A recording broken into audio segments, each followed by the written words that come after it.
আসসালামু আলাইকুম রহমতুল্লাহি ওয়া বারাকাতুহু। আলহামদুলিল্লাহ ওয়াসসালাতু ওয়াসসালামু আলা রাসূলিল্লাহ নবীল করিম ওয়া আলা আলিহি ওয়া আসহাবিহি আজমাইন।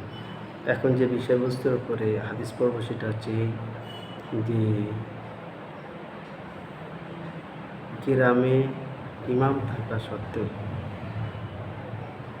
বাইরের থেকে কেউ আসলে তার ইমামতি করা শরীয়তের দৃষ্টান্তে কি আছে। আসল হাদিস থেকে শুনি।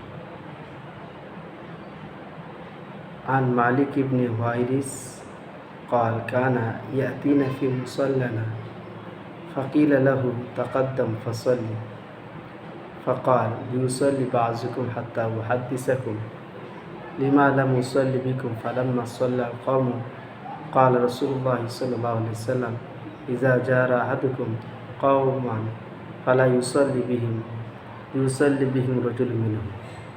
হযরত মালিক বিন হুয়াইরিস তিনি একবার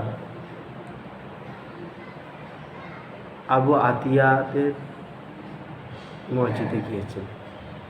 মালিক বিন হুয়াইরিস তিনি একজন সাহাবা।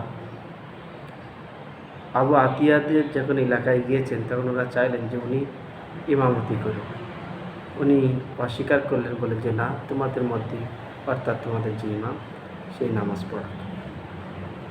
পড়া হয়ে গেলে আমি একটা হাদিস শোনাব বলে উনি বললেন যে রাসূল করিম সাল্লাল্লাহু আলাইহি ওয়াসাল্লাম বলেছেন, যখন তোমাদের মধ্যে কেউ যেন কোনো অনুপস্থিতি যাবে সে যেন ইমামতি না করে, বলকে ওখানকারই মানুষ ইমামতি মানে কোনকারই ইমাম সাহেবই নামাজ পড়াবে, বাইরে কোনো কেউ গিয়ে ওইখানে নামাজ পড়াবে না। এই হাদিসের দ্বারা আমরা বুঝতে পারলাম। আচ্ছা, এই হাদিসের মধ্যে কত বড় একটা জিনিস যেটা লুকিয়ে আছে সেটা হচ্ছে যে যদি বাইরের থেকে কেউ এসে কোনো জায়গায় যদি নামাজ পড়ায় আর সেখানকার মসজিদ ইমাম সাহেবকে যদি সরিয়ে দেওয়া হয় তার মধ্যে আর হাদিসের মধ্যে সে ইজাউল মুসলিম হারাম, একটা মুসলমান আর একটা মুসলমানের কষ্ট দেওয়া হচ্ছে হারাম। তাহলে বোঝা গেলেন যে রাসূল পাক সাল্লাল্লাহু আলাইহি সাল্লাম 1500 বছর আগে যেটা বলেছেন যে একটা মুসলমান আর একটা মুসলমানের যাতে কষ্ট না দেয় তার জন্য নিষিদ্ধ করেছেন। হ্যাঁ, যেখানকার ইমাম সাহেব হাসি মুখে কাউকে আহ্বান জানিয়েছেন